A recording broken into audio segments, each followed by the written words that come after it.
আসসালামু আলাইকুম। দূরে কাছে যে যেখানে বসে এই মুহূর্তে ভিডিওটা দেখছেন তাদের সবাইকে মাহফুজা কিচেন ভিডিওতে ওয়েলকাম। সামনে কুরবানি ঈদ। এই ঈদে আমি আজকে ঈদ উপলক্ষে আর কি বিফ কড়াই ট্রাই করেছি। এটা কড়াইতেই করা হয়, আমরা যেমন হান্ডি কাবাব মাটির হাঁড়িতে করি ঠিক এরকম, আবার যে কোনো হাঁড়িতেও করা যায়। স্পেশালিটি খুব বেশি কিছু না, সামান্যই সব কিছু আমরা যে গরুর মাংসটা রান্না করি ঠিক ওরকমই। তো যাই হোক, দেখতেই পাচ্ছেন কতটা লোভনীয় হয়েছে। আমি উপরে আরেকটু পেঁয়াজ ভেরেস্তা ছড়িয়ে দিচ্ছি। অসম্ভব মজার এই বিফ কড়াইটা। আমি আজ কিভাবে বিফ কড়াইটা করেছি সেটাই এখন আপনাদের সাথে শেয়ার করব।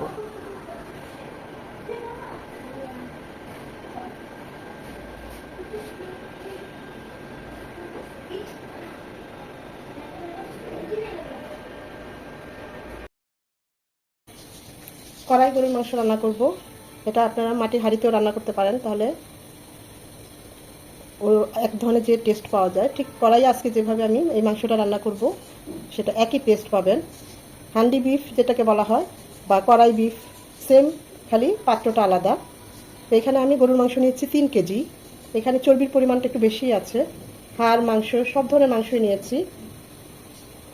খুব ভালোভাবে ধুয়ে পানিটা ছাড়িয়ে নিয়েছি। এখন আমরা চুলায় চলে যাব।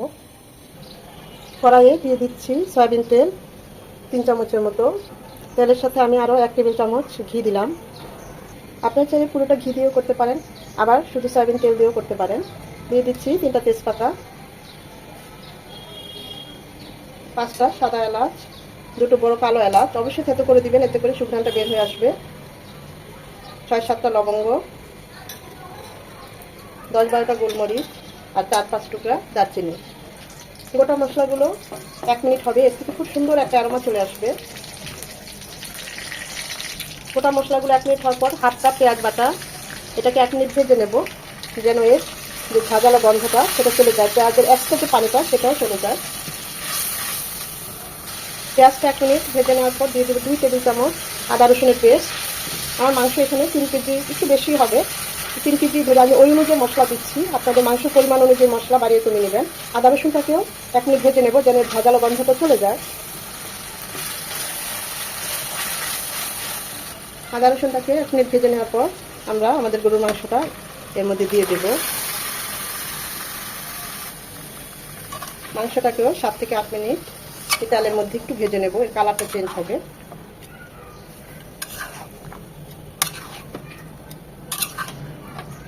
এই পর্যায়ে চুলার হিট হাই হিটে থাকবে। 3-4 মিনিট পর আরও একবার নেড়ে দিতে হবে। আমি অবশ্যই মাঝে আরও একবার নেড়ে দিয়েছি। মাংসটা কালারটা চেঞ্জ হয়ে গিয়েছে। আমি 5 থেকে 6 মিনিট মাংসটাকে এভাবে পরপর নেড়ে ভেজে নিয়েছি।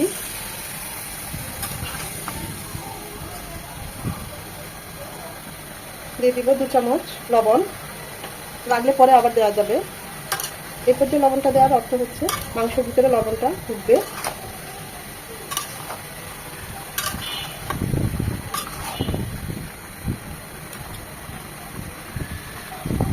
ছয় 7 মিনিট মাংসটাকে এরকম ভাজা ভাজা করে নিয়ে দিয়ে দেবো ফুটানো পানি। এখানে অবশ্যই চেষ্টা করবেন ফুটানো পানিটাই দিতে, মাংসটা সেদ্ধ হওয়ার জন্য।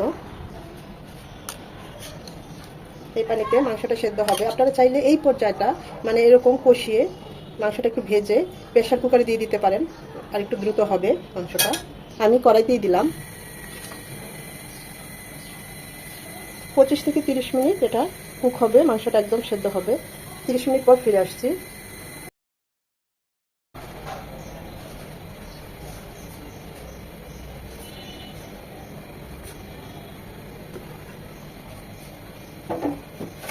আমি অবশ্য মাঝে বেশ কয়েকবার নেড়ে দিয়েছি।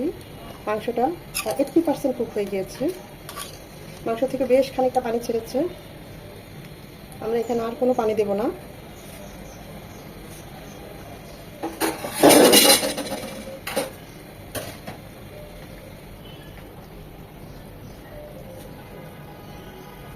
হাফ কাপের চেয়ে একটু বেশি টক দই একটু ফেটে দিচ্ছি, বাসায় বানানো টক দই, তাই একটু লিকুইড।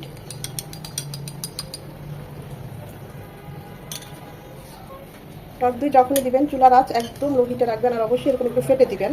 আর মাংসটা যখন এরকম সেদ্ধ হয়ে যাবে তখন ওই পর্যায়ে টক দইটা দিবেন। টক দই দিয়ে মাংসটাকে আরও 5 থেকে 7 মিনিট কষিয়ে নেব। এখন দিয়ে দিব 1 কাপ পেঁয়াজ কুচি।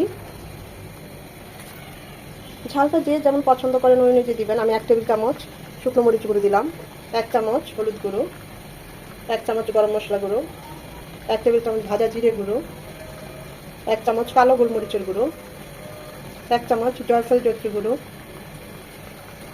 এখন এই সব কিছু মশলা সহ ভালোভাবে নেড়েচেড়ে মাংসের সাথে মিশিয়ে কুক করে নেব।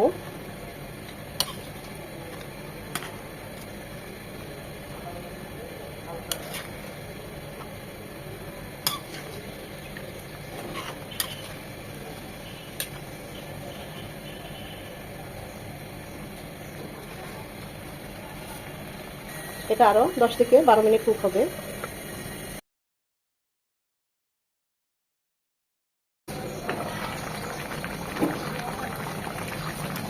মাশাআল্লাহ, খুব সুন্দর একটা সুঘ্রাণ চলে এসেছে। আমাদের কড়াই বিফের কালারটা দেখুন, সব সেদ্ধ হয়ে গিয়েছে।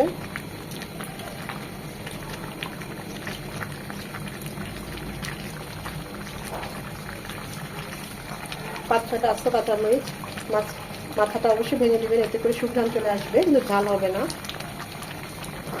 এটা আমি একটু বেশি মাখা করবো না, আর 2 থেকে 3 মিনিট রেখে অফ করে দেব।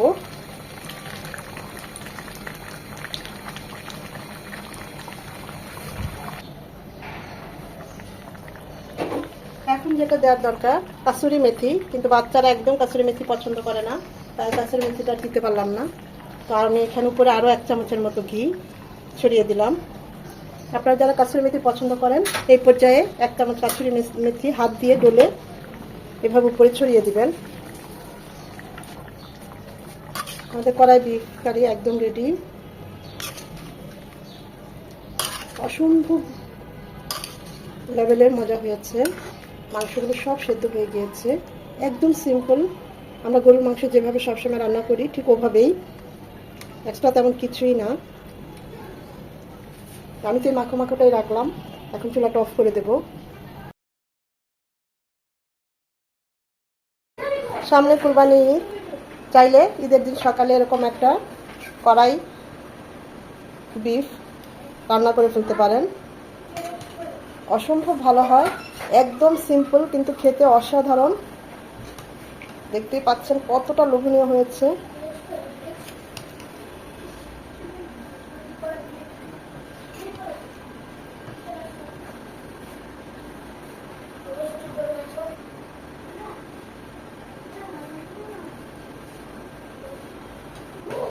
আশা করি ভিডিওটা ভালো লেগেছে। যদি ভালো লেগে থাকে এভাবে অবশ্যই একবার ট্রাই করবেন, আর যদি বাসায় ট্রাই করেন আমাকে কমেন্ট করে জানাবেন কেমন হয়েছে। একটা লাইক অবশ্যই দিবেন, কারণ আপনাদের এই একটা লাইক পরবর্তী ভিডিও করতে আমাকে উৎসাহিত করে, উদ্বুদ্ধ করে। সময় নিয়ে যারা এতক্ষণে ভিডিওটা দেখেছেন তাদের সবাইকে আন্তরিক ধন্যবাদ।